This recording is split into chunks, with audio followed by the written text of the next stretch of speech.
Bonjour à tous, on se retrouve à nouveau à New York, c'est le dernier jour, effectivement le salon NRF termine ce soir. Nous avons donc eu une dernière journée pour aller décrypter à nouveau les grandes tendances du retail sur le salon, dans les magasins de New York et également au travers de quelques insights.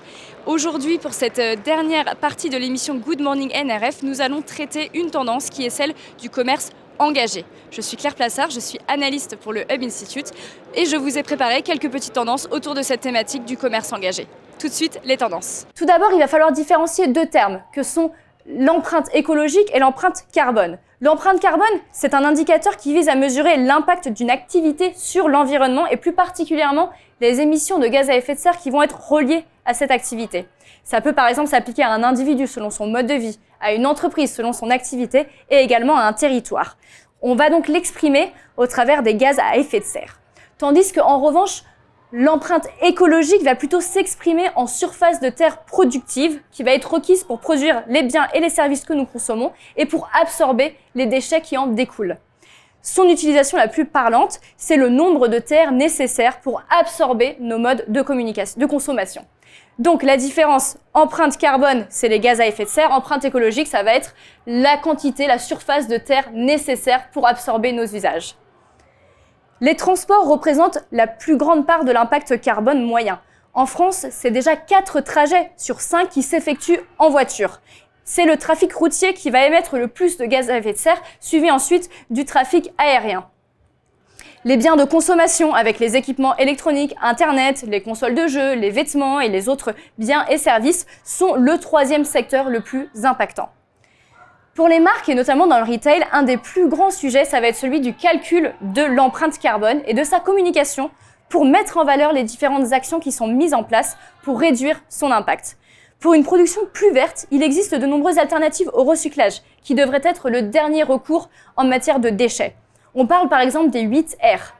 Refuse, Reduce, Reuse, Rethink, etc. Il y en a de nombreux. Pour pouvoir travailler en fait toute la chaîne de valeur du produit et non pas uniquement l'aspect recyclage en fin de vie. Les marques peuvent effectivement s'engager différemment au travers du re-commerce qui correspond à la seconde main mais aussi à la location, à l'abonnement, tout ce qui va être les différents usages pour un seul et même produit. On a aussi l'upcycling, on a l'approche packaging et puis aussi l'engagement sur des sujets de diversité et d'inclusion, par exemple en intégrant des mannequins de différentes morphologies dans son magasin. Il est possible, lorsque l'on parle de upcycling, de faire de l'éco-conception, donc à partir de l'upcycling de matériaux, de matières premières, comme par exemple pour produire des vêtements à partir de déchets végétaux et agricoles, des cuirs qui vont être produits à partir de pommes, de champignons, de cactus. La nature regorge de richesses et d'usages qui sont à réinventer. Le marché de la seconde main est en plein essor et va séduire les Français et les marques. On va estimer aujourd'hui à plus de 7 milliards d'euros en France. Plus de 80% des cyberacheteurs ont déjà acheté des produits reconditionnés ou de seconde main et ou vendu eux-mêmes des produits en ligne. Et 74% des acheteurs en ligne disent avoir le réflexe de vérifier si le produit qu'ils souhaitent acheter n'existe pas déjà en seconde main avant de pouvoir l'acheter neuf. Ces pratiques vont s'inscrire dans une logique d'économie circulaire pour pouvoir faire plus et mieux avec moins. Après ces quelques insights, nous partons à la rencontre des startups innovantes du salon NRF qui travaillent sur cette thématique du retail engagé. Nous leur avons passé le micro afin qu'ils vous partagent en direct leurs solutions innovantes sur cette thématique. Tout de suite, leurs interviews. Good morning, my name's Jake, and I'm here at NRF with GridPoint. GridPoint's an energy management company, and we're helping folks in the retail space manage their network of buildings in a way that's lean and efficient. We come in and install some hardware that controls the building and captures and collects a lot of data. We're able to present that data back to our customers and help them make more informed and take a more structured approach to the way that they're managing their operations. Our data feedback allows them to make decisions that affect their sustainability goals. Leasy is a turnkey SaaS solution that helps brands and retailers to launch resale or rental service that match their brand image. What is unique about us is that we help them manage the whole loop thanks to our logistics software and our re-commerce and marketing tools. We have worked with major retailers and helped them develop profitable models. We're working with Decathlon, Maje, Petit Bateau, Gémeaux, Leclerc or Leroy Merlin. Afresh is the first supply chain technology that is purpose-built for perishable goods in the ultra-fresh categories.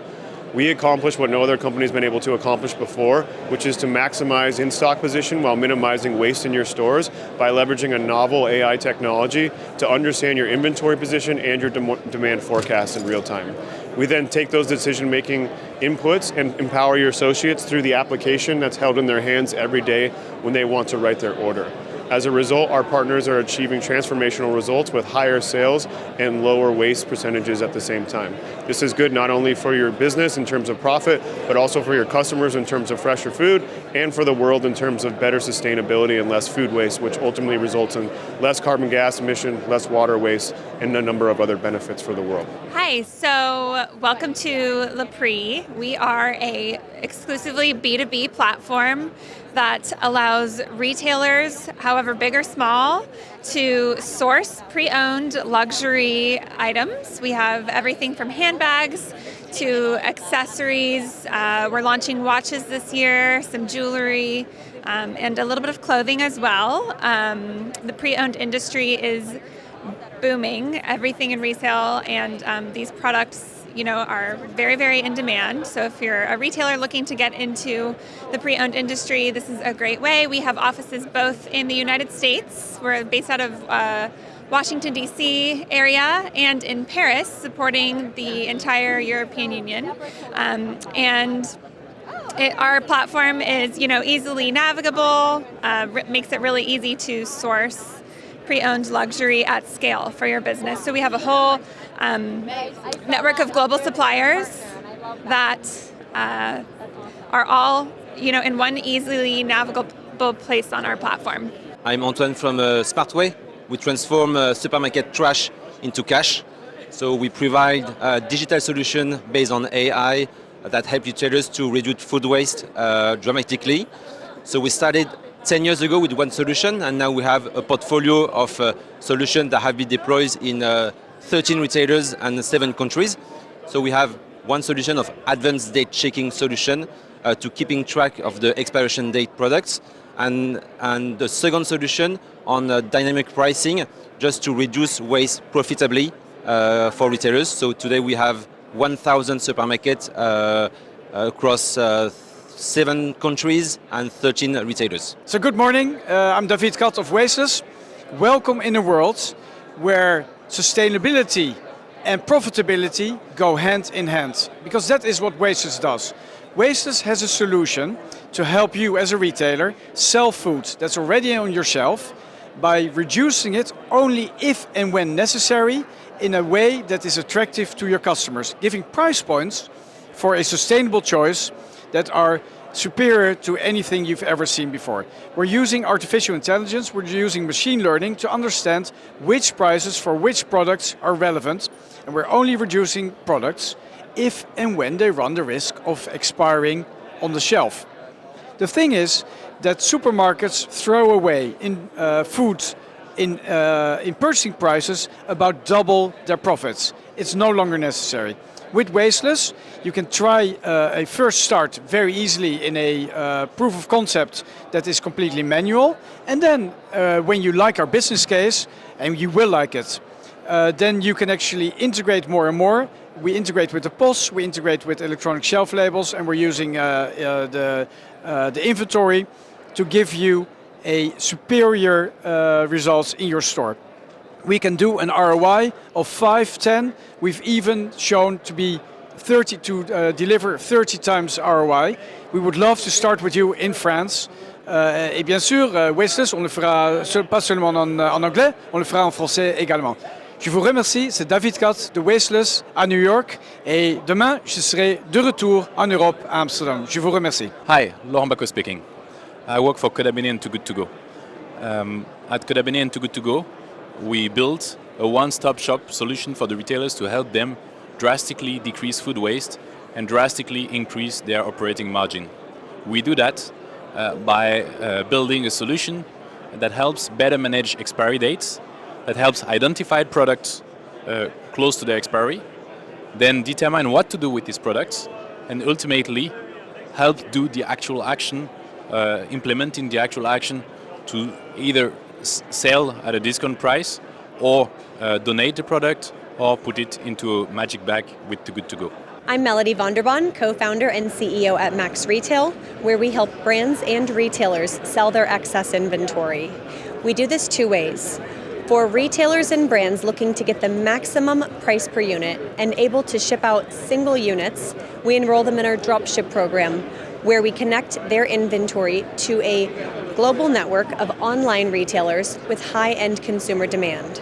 When orders are placed by end consumers, the merchandise ships directly from our sellers to their end customers, making marketplaces and e-commerce retailers very happy.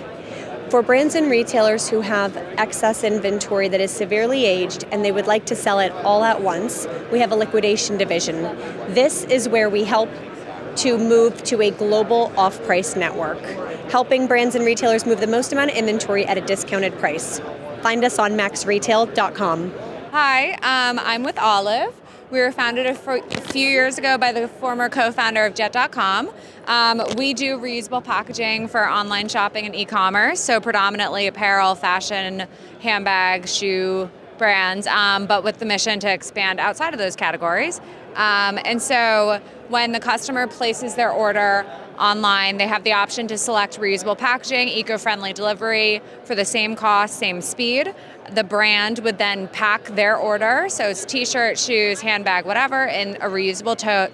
It gets dropped off, and then the customer, what we facilitate is getting these totes back, whether they're empty or whether you have a return that you want to use. It's essentially a reusable poly bag. This is a reusable cardboard box. So for the consumer, it's a more sustainable option. You don't have the headache of breaking down cardboard boxes, and we'll easily facilitate that pickup. So all you have to do is leave it outside, and tell us when to come back to get your tote. And you also have the option to sell anything that you want for resale. So it can be from any brand.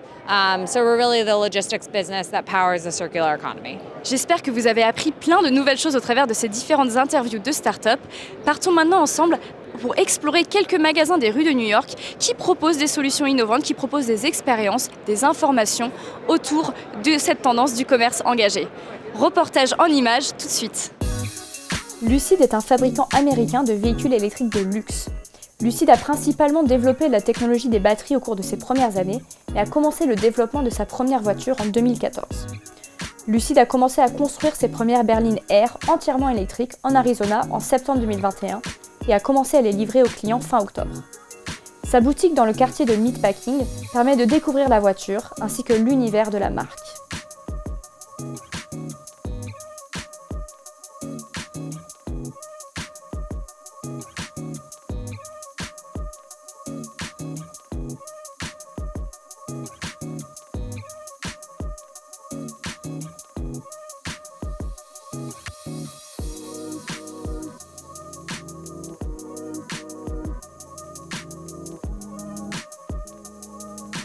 Une expérience virtuelle permet de tester la conduite avec un simulateur.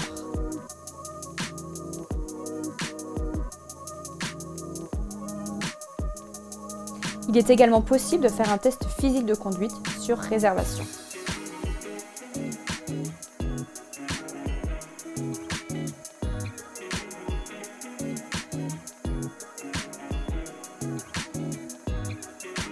Le magasin Patagonia propose 3 étages dédiés à la marque avec une décoration à partir de matériaux de récupération.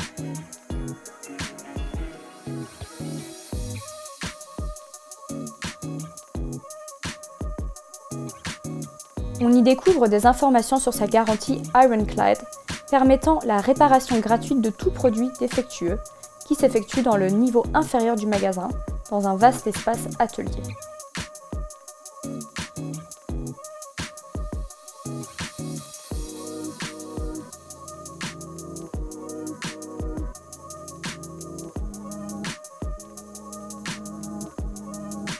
Des panneaux d'information sur la traçabilité des vêtements et l'engagement de la marque en faveur du développement durable, ainsi que sur la confection des vêtements en polyester recyclé, est disponible en magasin.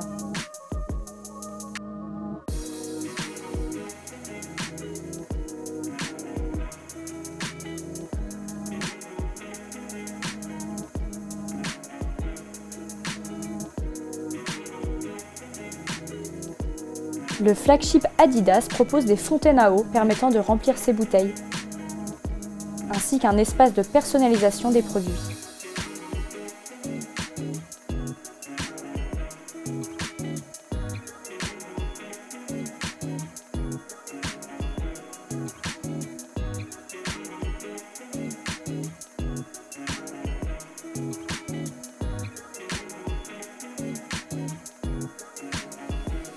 Enfin, des gradins permettent de vivre des moments conviviaux dans le magasin en regardant des diffusions de matchs de sport.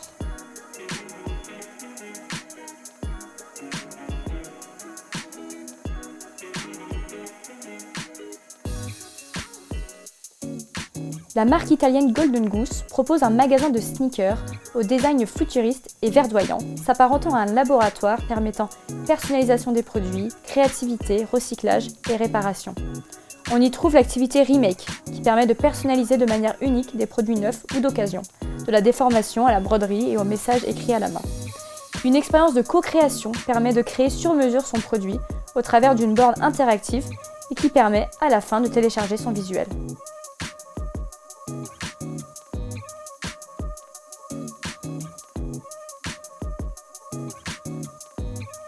Des corbeilles de recyclage pour sneakers et vêtements, quelle que soit la marque, sont disponibles au moins un. Un service de réparation est également disponible par le biais de tailleurs et de cordonniers, avec des laboratoires où les clients peuvent apporter des vêtements et des baskets de n'importe quelle marque pour qu'elles soient nettoyées et remises à neuf.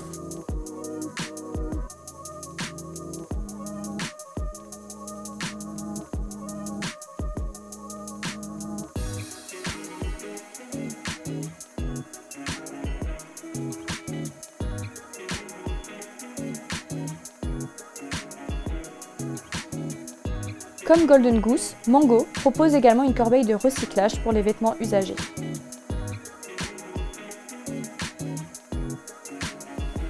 The Real Real est un magasin de seconde main pour les produits de luxe, proposant des collections vintage de grandes marques comme Chanel ou Gucci.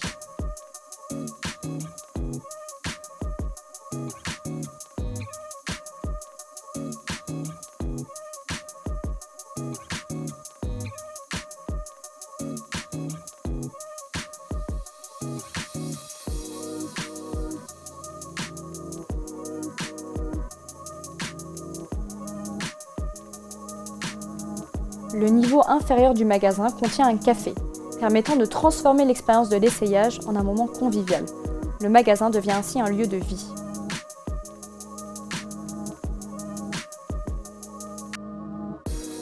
Whole Foods place la durabilité et le local au centre de sa stratégie, avec de nombreux produits sourcés localement et beaucoup de signalétique en magasin communiquant ce positionnement.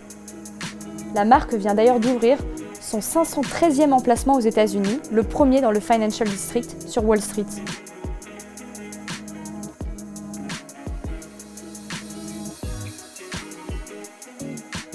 Le paysage du retail américain voit depuis octobre 2019 un nouvel arrivant, qui se positionne sur un segment similaire à celui d'Amazon avec Whole Foods.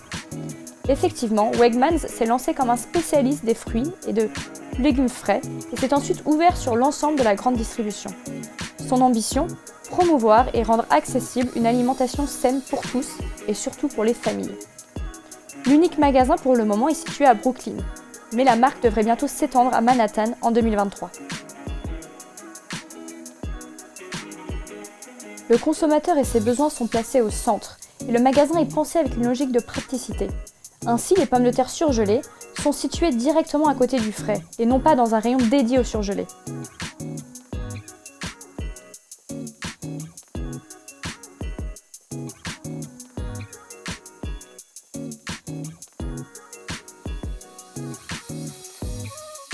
Le fondateur est mis en avant dans le magasin, permettant ainsi d'incarner la marque.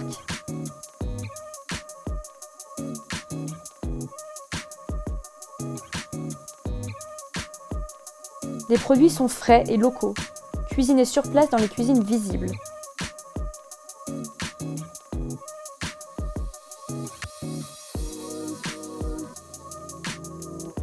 L'offre de produits préparés frais est très vaste.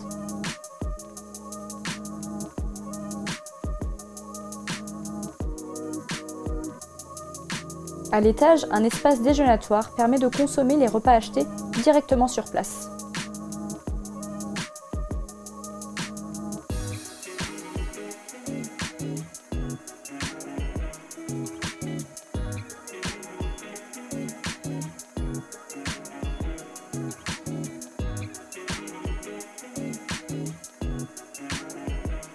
Des brochures permettent de découvrir des recettes et de les télécharger au travers d'un QR code.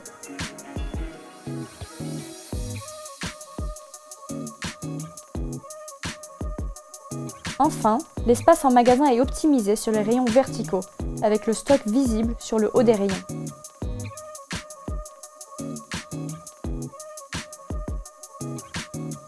C'est le clap de fin de cette émission Good Morning NRF et de la session 2023 de cette émission. Comme on dit ici, it's a wrap. On a été très heureux de vous accompagner tout au long de ces 3 jours pour vous partager notre expérience ici à la NRF et également à New York. On vous retrouve très bientôt le 7 et 8 février au Palais Brongniart pour le Retail et e-commerce Forum and Meetings. On sera ravis de vous partager à nouveau d'autres tendances autour de ces thématiques de retail et du e-commerce. À très vite sur la scène du Palais Brongniart.